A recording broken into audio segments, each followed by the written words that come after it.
उत्तर प्रदेश की राजधानी लखनऊ में देव मंदिरों के संरक्षण के लिए जनजागरण हेतु विशाल पदयात्रा का आयोजन किया गया।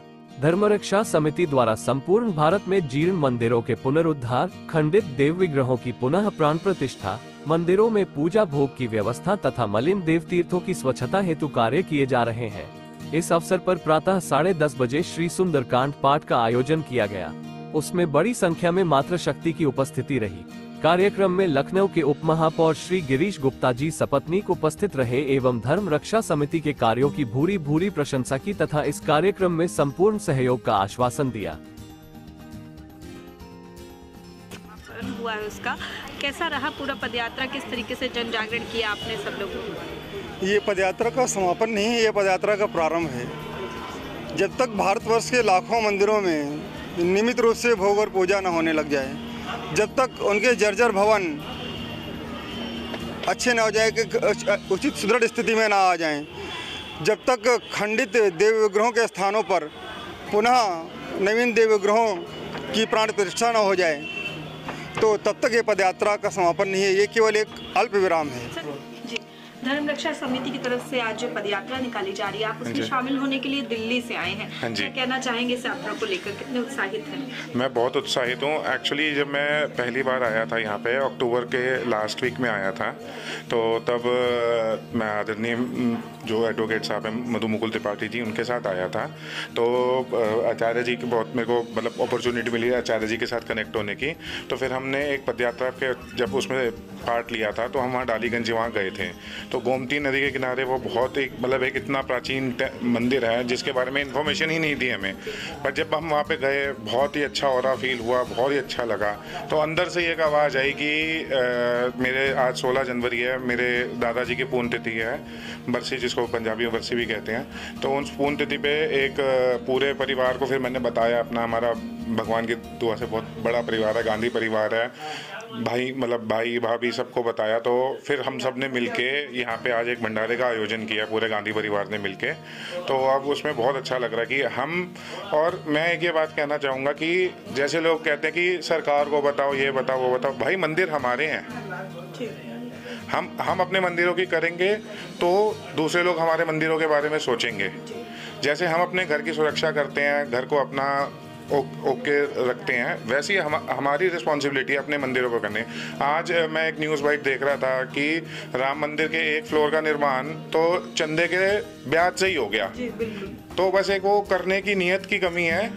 अगर सनातनियों का देश है तो यहाँ पे कमी किस चीज़ की नहीं है, बस कहीं थोड़े से सो गए हैं, थोड़ी आवाज़ निकाल के सबको जगा देंगे। और यहाँ पे वापस जो हमारी परंपरा थी, जो राम राज्य था, मैं प्रे करूँगा कि वो बहुत जल्दी आए और हमारे फ्यूचर जनरेशन्स के लिए भी मैं एक अच्छी क्या कहते हैं, एक देश जो हमारा जिसका वो बहुत सोने की चिड़िया माना जाता था, हमारी फ्यूचर जनरेशन्स के लिए भी वो एक सोने की चिड़िया दोबारा बने। यदि देश भर में कोई भी मंदिर जीर्ण स्थिति में है, कोई देव विग्रह खंडित स्थिति में है, किसी मंदिर में नियमित रूप से पूजा और भोग की व्यवस्था नहीं हो पा रही है, तो कृपया आप इस नंबर को नोट कर लीजिए, 7982362096। आप इस नंबर पर मंदिर पुनरुद्धार लिख करके SMS भेज दीजिए, बाकी हमारी समिति के लोग आपसे संपर्क कर लेंगे। सबसे पहले तो मैं सुधा पाठक, धर्म रक्षा समिति सप्तर्षिकुलम से मैं जुड़ी हूँ आचार्य राजेश कुमार मिश्रा जी के साथ। तो सबसे पहले तो उनका धन्यवाद है कि उन्होंने मतलब ऐसा अद्भुत कार्य शुरू किया है, अनोखा कार्य जिसे कहते हैं, कि मतलब जो हमारे मंदिर जो जीर्ण अवस्था में पड़े हुए थे उनको जो है उनको मतलब पुनरुद्धार करने की प्रेरणा दे रहे हैं सबको, और खुद उसमें लगे हुए हैं। तो हम लोग के लिए तो बहुत गर्व की बात है कि हमारे जो पुरानी परंपरा है, पुरानी सनातन परंपरा है, वो पुनः लौटेगी और हम लोग उसमें मतलब तन मन धन से आचार्य जी के साथ हैं। जी, क्या कहेंगे आप?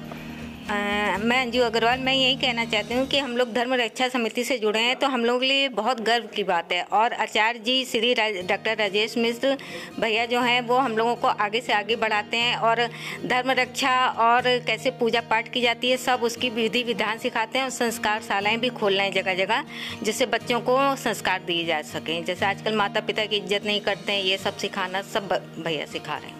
ठीक है जी। जी, मैं मीनू सावरनी शांति समर्पण संस्थान से हूँ और हम लोग भी आचार्य जी से जुड़े हुए हैं और हमारी संस्था में संस्कार शालाएँ चलती हैं आचार्य जी के माध्यम से ही। उसमें कम से कम 25 से 30 बच्चे पार्टिसिपेट कर रहे हैं और हम लोग बहुत कुछ उनको सिखा रहे हैं अपनी संस्कृति से रिलेटेड। जी, मेरा नाम निशा सिंह है, मैं धर्म रक्षा समिति से जुड़ी हूँ और डॉक्टर आचार्य राजेश कुमार मिश्र के माध्यम से हम लोग इस मुहिम, इस अभियान को सफल बनाने जा रहे हैं। लेकिन ये एक बार का अनुभव नहीं है, हमें बार बार अपनी बात को लोगों तक पहुंचाना है, लोगों को जागृत करना है, सरकार को हिलाना है, तभी जाके हम एक समाज में बड़ा परिवर्तन ला सकते हैं। क्योंकि ये हमारी विरासत है, हम भारतीय होने के नाते हम सबका ये अधिकार है, हम सबका ये फर्ज है, कर्तव्य है कि हमें अपने मंदिरों को सहेजना है ताकि हम आने वाली पीढ़ी को एक नया संदेश दे सके। जी बिल्कुल। मैं गीता अवस्थी पूर्व पार्षद। ये अभी हम लोग विभा तिवारी उससे जुड़े हैं, लेकिन ये कह रहे हैं कि अगर जो संस्कार शाला चल रही है ये राजेश माध्यम के राजेश जी हैं मिश्रा, तो हम जैसे अपने घर परिवार को जोड़ के चलते हैं, ऐसे ही हम सबको जब जोड़ के चलेंगे तो आगे तक बहुत पहुँचेंगे। समिति की तरफ से आज एक पद यात्रा का आयोजन किया गया था, आप उसमें सम्मिलित हुए, क्या कहेंगे?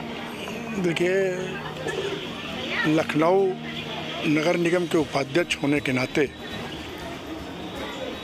मुझे एक सौभाग्य प्राप्त हुआ कि भारत रक्षा दल के सभी सदस्यों के माध्यम से कि या इस प्राचीन मंदिर में प्रांगण में आइए, भगवान के दर्शन करिए।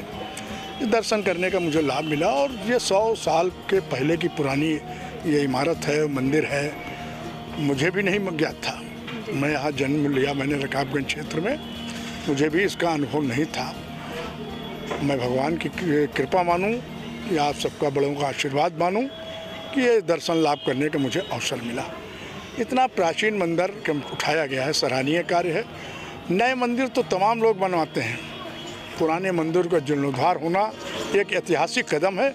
इसमें जितना भी सहयोग हो हम सब लोग करें और इसमें अपनी एक भूमिका अदा करें कि इस मंदिर का कैसे भव्य निर्माण हो और इसकी सुंदरता पूर्वजों की जो मनोकामनाएं थी उसकी कैसे पूर्ण करें। बाकी मैं इलेक्ट्रिक मीडिया, प्रिंट मीडिया, सबसे मेरा ये अनुरोध है, इस मंदिर के प्रांगण का जितना भी प्रचार प्रसार करें वो अच्छा रहेगा और भगवान की असीम कृपा आप सब पर बनी रहेगी। ये अनुरोध के साथ है क्योंकि इसमें मंदिर जो पुराने हैं, हमारे शीर्ष नेतागण हैं, आदर्श हैं, इनकी जानकारी भी कभी कभी नहीं होता है। तो प्रिंट मीडिया, इलेक्ट्रॉनिक मीडिया ये जब बताती है तो वो लोग आते हैं, देखते हैं, तो इसका और सुंदरीकरण होगा, ऐसा मुझे आशा नहीं, पूर्ण विश्वास है।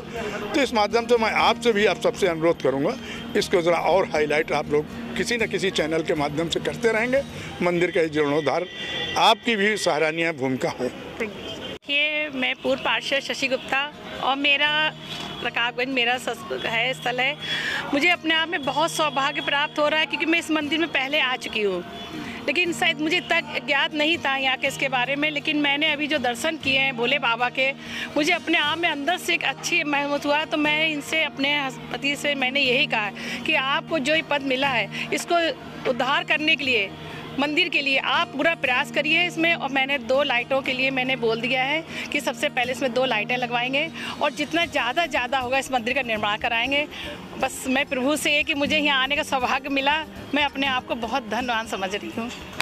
धर्म रक्षा समिति सप्तऋषि कुलम की तरफ से एक बहुत ही अच्छे उद्देश्य के साथ एक पद यात्रा निकाली गई जो पूरे भारत के जीर्ण श्री मंदिर है उनका जीर्णोद्धार करने का उद्देश्य था। क्या कहना चाहेंगे, आप इस समिति से जुड़े हुए हैं?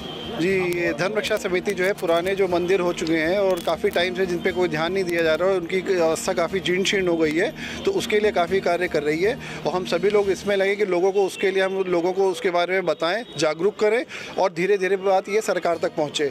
क्योंकि सरकार अगर इस पर कोई भी रुख लेगी तो उससे ये काम बहुत आसानी से और बहुत जल्दी होगा। और जिस तरह की सरकार काम कर रही है, नए मंदिरों का कर रही है, और उसने अभी 22 जनवरी को निवेदन किया कि सभी मंदिरों में जाएं, उनकी साफ़ सफाई करें और वहाँ पर साज सजावट करें, पूजा पाठ करें, दिए जलाएं। तो उससे जो अभी मंदिर हमारे चल रहे हैं जहाँ पर पूजा पाठ हो रही है वहाँ पर भी सहायता मिलेगी और जो ऐसे जीर्ण शीर्ण मंदिर हो चुके हैं उनको भी अपना पुराना जो उनका वो था स्वरूप था उसको मिलेगा। कहना चाहेंगे? राम मंदिर को लेकर के हम लोग बहुत ही खुश हैं और ये जो काम हो रहा है, कितने हज़ारों साल का संघर्ष है, इसमें कितने लोगों ने अपनी जान दी है, प्राण दिए हैं, उसके बाद ही आज इस स्थिति में हम लोग पहुँचे हैं कि यहाँ पे ये हो रहा है। जो चीज़ कभी लगता था कि हम लोग अपने जीवन में देख नहीं सकेंगे, जिस पे कभी विश्वास नहीं था कि ऐसा कभी हो सकेगा, वो आज सपना साकार हो रहा है। और हम सब बहुत ही खुश हैं कि जो है राम मंदिर का यहाँ पे निर्माण हो रहा है और जो इस सरकार ने वादा किया था वो पूरा किया। तो हम इस सरकार के बहुत आभारी हैं कि उन्होंने अपने बात को पूरा किया और जो असंभव सा प्रतीत होता था कार्य उसको पूरा किया।